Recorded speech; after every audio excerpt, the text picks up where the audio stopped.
ముందస్తు అనుమతి లేకుండా గుర్రంపోడు ప్రాథమిక వైద్య ఆరోగ్య కేంద్రం సిబ్బంది మొత్తం విధులకు గైర్హాజరు కావడంపై ఆగ్రహించిన జిల్లా కలెక్టర్ ఇలా త్రిపాఠి గుర్రంపోడు ప్రాథమిక వైద్య ఆరోగ్య కేంద్రం వైద్య సిబ్బంది అందరినీ ఉద్యోగుల నుంచి తొలగించడం జరిగింది. ఈ సందర్భంగా కలెక్టర్ మాట్లాడారు. ముందస్తు అనుమతి లేకుండా గుర్రంపోడు ప్రాథమిక వైద్య ఆరోగ్య కేంద్రం సిబ్బంది మొత్తం విధులకు గైర్హాజరు కావడంపై ఆగ్రహించిన జిల్లా కలెక్టర్ ఇలా త్రిపాఠి గుర్రంపోడు ప్రాథమిక వైద్య ఆరోగ్య కేంద్రం వైద్య సిబ్బంది అందరినీ ఉద్యోగం నుంచి తొలగించడం జరిగింది.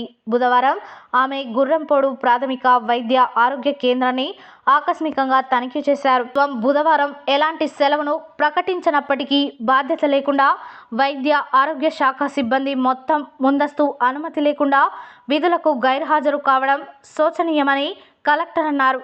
కాగా ప్రాథమిక వైద్య ఆరోగ్య కేంద్రం హెల్త్ అధికారి హరిలాల్ మాత్రం ఉపనియామకంపై ఇతర చోట పనిచేస్తున్నారని, కాంటాక్ట్ పద్ధతిపై పనిచేస్తున్న pharmacist Shyam, lab technician Sandhya, data entry operator Madhavi, attender Srinivas, attender Aruna Jyothi, attender ఎల్లమ్మలను ప్రభుత్వ ఉద్యోగాల నుండి తొలగిస్తున్నట్లు తెలిపారు. అలాగే attender Lakshminarayana, pharmacist Bhagyamma regular ఉద్యోగులను సస్పెండ్ చేస్తున్నట్లు ప్రకటించారు.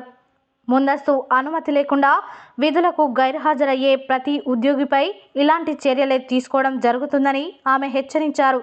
రాష్ట్ర ప్రభుత్వం వైద్యానికి అత్యంత ప్రాధాన్యతనిస్తున్నప్పటికీ ప్రజల ఆరోగ్య సంక్షేమాన్ని గాలికి వదిలేసి సిబ్బంది గైర్హాజరు కావడం బాధాకరమని, అందువలనే అందరినీ ఉద్యోగాల నుంచి తొలగించడం లేదా విధుల నుండి సస్పెండ్ చేయడం జరిగిందని తెలిపారు.